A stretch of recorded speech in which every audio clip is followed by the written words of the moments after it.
Welcome friends. SSC school service কমিশনের মাধ্যমে খুব শীঘ্রই যে বিজ্ঞপ্তি এবং ফর্ম বেরোতে চলেছে এবং পরীক্ষা যে হবে তার কিন্তু পরিষ্কার আভাস আমরা পাচ্ছি। এসএসসির এসএলএসটি পিজি লেভেলের ইতিহাস বিষয়ের যে ডেসক্রিপটিভ টাইপের প্রশ্ন আগামী দিনে আসতে চলেছে সেটা কিন্তু আমরা প্রায় সকলেই জানি। সান্তালি মিডিয়াম এক্সামের ক্ষেত্রেও কিন্তু তার ব্যতিক্রম হয়নি।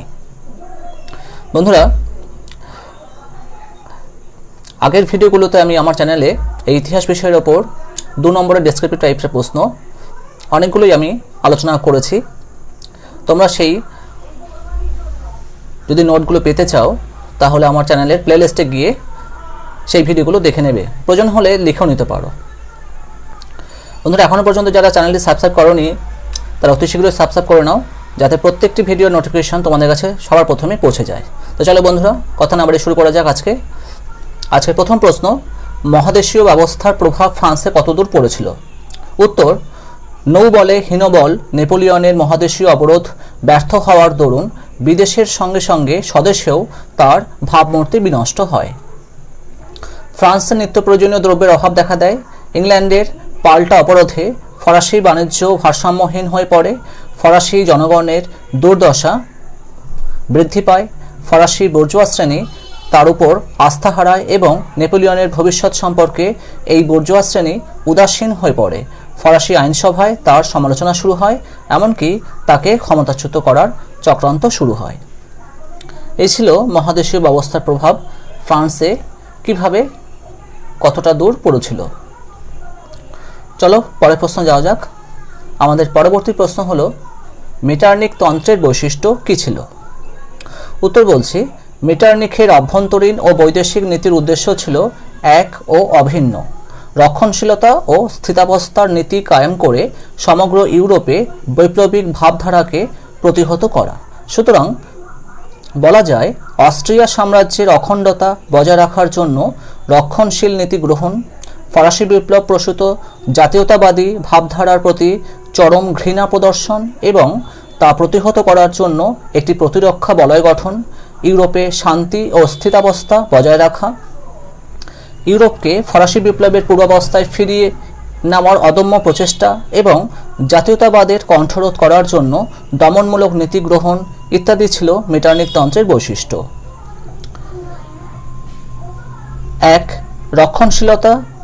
রক্ষণশীল ও স্থিতাবস্থার নীতি গ্রহণ। 2. ইউরোপে অস্ট্রিয়ার প্রাধান্য প্রতিষ্ঠা। 3. পরিবর্তনহীন শাসন কায়েম রাখা। 4. ফরাসি বিপ্লবের প্রতি চরম ঘৃণা প্রদর্শন। 5. ইউরোপকে প্রাক ফরাসি বিপ্লব অবস্থায় ফিরিয়ে নেওয়ার প্রচেষ্টা। 6. জাতীয়তাবাদের কণ্ঠরোধ। তোমরা কিন্তু এইভাবেও লিখতে পারো, অথবা যদি চাও 1, 2, 3 করে মেটারনিখ তন্ত্রের বা মেটারনিখ ব্যবস্থার বৈশিষ্ট্য লিখবে নাম্বারিং করে, তাহলে কিন্তু এটাও লিখতে পারো। এই প্রশ্নটার কিন্তু সারাংশ কিন্তু এটাই, যেটা খুশি তোমরা লিখতে পারো, যেটা ভালো লাগে। পরের প্রশ্ন, ঊনবিংশ শতাব্দীর নয়া সাম্রাজ্যবাদের লক্ষ্য কী ছিল? উত্তর বলছি, ঊনবিংশ শতকের নয়া সাম্রাজ্যের লক্ষ্য ছিল অধীনস্থ দেশের উপর ভৌমিক অধিকার প্রতিষ্ঠা করা, অধীনস্থ দেশের সম্পদ, জনবল ও অর্থনীতিকে তাদের সাম্রাজ্যবাদী স্বার্থে ব্যবহার করা, শিল্পে অগ্রসর দেশগুলি উপনিবেশের কাঁচামাল নিজ দেশের স্বার্থে ব্যবহার করা এবং উপনিবেশের লোক দ্বারা সেনাদল গঠন করে নিজ সাম্রাজ্যবাদী স্বার্থে ব্যবহার করা ইত্যাদি ছিল ঊনবিংশ শতাব্দীর নয়া সাম্রাজ্যবাদের লক্ষ্য। পরের প্রশ্ন, ফ্যাসিবাদ কি? উত্তর বলছি, প্রথম বিশ্বযুদ্ধ বিধ্বস্ত ইতালিতে মুসোলিনির নেতৃত্বে এক বিশেষ একনায়কতান্ত্রিক রাজনৈতিক মতাদর্শের প্রতিষ্ঠা হয়, যেখানে বলা হয় রাষ্ট্রই সকল শক্তির আধার, রাষ্ট্রের বাইরে কিছু নেই, রাষ্ট্রের বিরুদ্ধেও কিছু নেই।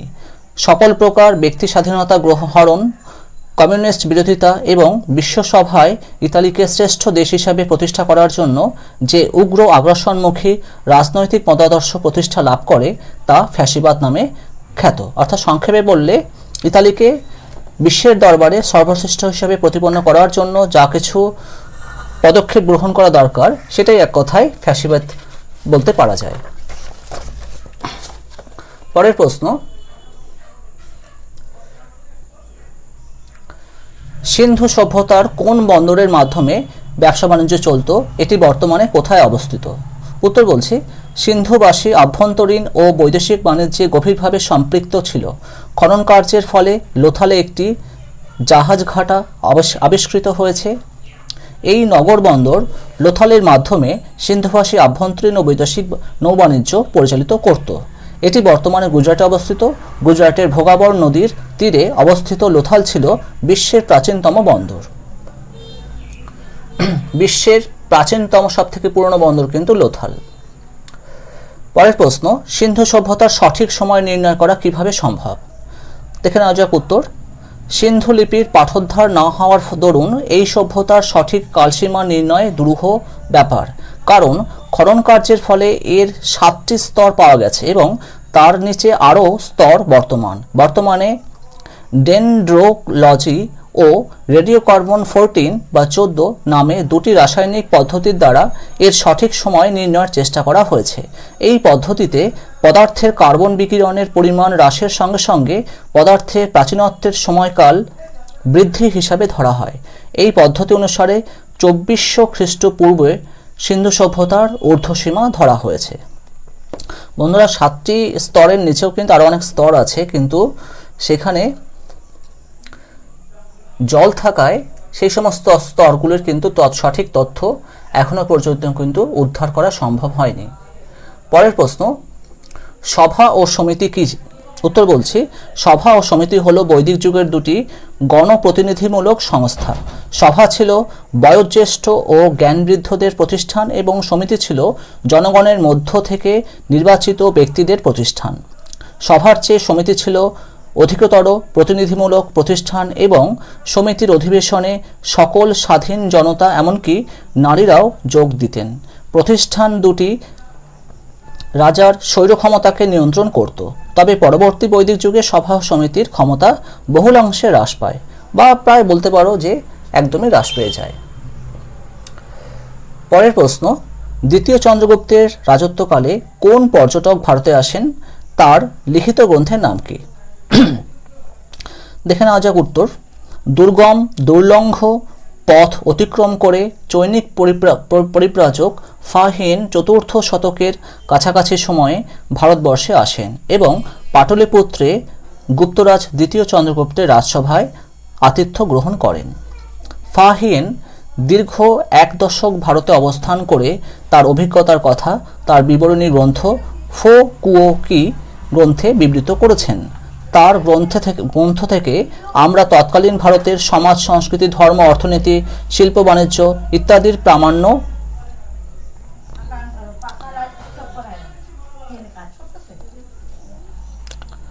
পরিসংখ্যান পাই।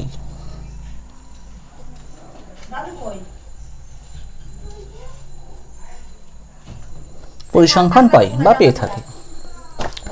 পরের প্রশ্ন, দাস বংশের প্রতিষ্ঠাতাকে এই বংশকে দাস বংশ বলা হয় কেন? দেখে নেওয়া যাক উত্তর। মোহাম্মদ ঘুরির বিশ্বস্ত অনুচর কুতুব উদ্দিন আইবক মোহাম্মদ ঘুরি কর্তৃক বিজিত ভারতের শাসনভার গ্রহণ করেন এবং ঘুরির মৃত্যুর পর নিজেকে স্বাধীন নরপতি রূপে ঘোষণা করেন। 1208 খ্রিস্টাব্দে সুলতান উপাধি ধারণ করে দিল্লিতে সুলতানি শাসনের সূচনা করেন। তিনি দাস বংশের প্রতিষ্ঠাতা। দাস বংশের প্রতিষ্ঠাতা কুতুবউদ্দিন থেকে শেষ সুলতান কাইকোবাদ পর্যন্ত প্রত্যেকে ছিলেন হয় কৃতদাস অথবা কৃতদাস বংশজাত। সে কারণে এলফিনস্টন, স্মিথ প্রমুখ ঐতিহাসিকেরা একে দাস বংশ বলে অভিহিত করেছেন। মনে রাখবে 1206 খ্রিস্টাব্দে কুতুবউদ্দিন আইবক মালিক উপাধি নিয়ে দিল্লির সিংহাসনে কিন্তু বসেছিলেন। আইবক কথার অর্থ হচ্ছে দাস। এটা কিন্তু এই প্রশ্নের মধ্যে উত্তরের মধ্যে তোমরা ঢুকিয়ে দেবে না, এটা জাস্ট আমরা জানার জন্য আলাদা করে নোট করে রেখেছি। পরের প্রশ্ন, তরাইনের দ্বিতীয় যুদ্ধ কবে কাদের মধ্যে হয়, এই যুদ্ধের গুরুত্ব কী ছিল? দেখে নেওয়া যাক উত্তর। তরাইনের দ্বিতীয় যুদ্ধ সংঘটিত হয় দিল্লি ও আজমিরের শাসনকর্তা তৃতীয় পৃথ্বীরাজ চৌহান বা রায় পিথেরার সঙ্গে। গজনী ও ঘুর রাজ্যের শাসনকর্তা মোহাম্মদ ঘুরির মধ্যে 1192 খ্রিস্টাব্দে। তরাইনের দ্বিতীয় যুদ্ধ ভারতীয় সমাজ, ধর্ম ও রাজনৈতিক জীবনে গভীরভাবে তাৎপর্যপূর্ণ। কারণ এই যুদ্ধে পৃথ্বীরাজের পরাজয় একদিকে ভারতীয় নৃপতিদের পরস্পর স্বার্থদ্বন্দ্ব, অনৈক্য ও প্রতিহিংসাপরায়ণতার মুখোশ খুলে দেওয়ার সঙ্গে সঙ্গে ভারতীয় সামরিক শক্তির দুর্বলতা প্রবলভাবে প্রকটিত করে এবং অন্যদিকে এই প্রথম ভারতের অন্তর্দেশে তুর্কি প্রভুত্ব স্থাপিত হয় এবং ভারতে রাজপুত শক্তি ভীষণভাবে আঘাতপ্রাপ্ত হওয়ার সঙ্গে সঙ্গে ভারতে মুসলমান শাসন বিস্তারের পথ সহজতর হয়। এই ছিল তরাইনের দ্বিতীয় যুদ্ধের গুরুত্ব এবং কবে কাদের মধ্যে হয়। পরবর্তী প্রশ্ন আসা যাক। পরবর্তী প্রশ্ন হলো আমাদের 40 চক্র বা 40 চক্র কি? দেখে নেওয়া যাক উত্তর। শাসনতান্ত্রিক বিষয়ে নানা প্রকার পরামর্শ গ্রহণের মাধ্যমে সুশাসন গড়ে তোলার জন্য ইলতুৎমিশ 40 জন দক্ষ ও অভিজ্ঞ তুর্কি আমিরদের নিয়ে একটি বিশেষ গোষ্ঠী গড়ে তোলেন। এরা 40 চক্র বা বন্দে গান ই চাইহেলগান নামে সুবিখ্যাত। এই অভিজাত গোষ্ঠী রাজতন্ত্রকে নিজেদের ইচ্ছামতো ব্যবহার করতে বদ্ধপরিকর ছিল। সুলতান রাজিয়া এই চক্রের প্রভাব খর্ব করতে সচেষ্ট হন এবং সুলতান গিয়াসউদ্দিন বলবন, যার আসল প্রকৃত নাম ছিল উলুগ খাঁ, নিজে এই গোষ্ঠীর সদস্য হয়েও সুলতান হবার পর 40 চক্রের অবসান ঘটান। আমাদের শেষ প্রশ্ন, টমাস রো কে ছিলেন? তিনি কি উদ্দেশ্যে ভারতে আসেন? বন্ধুরা, শেষ প্রশ্ন যাওয়ার আগে তোমাদের সকলের কাছে একটা অনুরোধ, ভিডিওটা অবশ্যই যদি ভালো লাগে লাইক, শেয়ার, কমেন্ট এবং সাবস্ক্রাইব করে দিও। তো চলো দেখে নেওয়া যাক শেষ প্রশ্ন আজকের আমাদের। টমাস রো কে ছিলেন? তিনি কি উদ্দেশ্যে ভারতে আসেন? উত্তর বলছি, স্যার টমাস রো ছিলেন ইংল্যান্ড রাজ প্রথম জেমস এর বাণিজ্যিক দূত। তিনি মুঘল সম্রাট জাহাঙ্গীরের দরবারে 1615 খ্রিস্টাব্দে আগমন করেন। ইংল্যান্ডের বৈদেশিক বাণিজ্যের লাভ জনক ক্ষেত্র ছিল ভারতবর্ষ, কিন্তু ভারতীয় শুল্ক ব্যবস্থা ও আইন কানুন এবং পর্তুগিজদের বাধাদান প্রভৃতি ভারতবর্ষে ইংল্যান্ডের বাণিজ্য বাধাপ্রাপ্ত হচ্ছিল। এমতাবস্থায় টমাস রো ভারতবর্ষে কিছু বাণিজ্যিক সুযোগ সুবিধা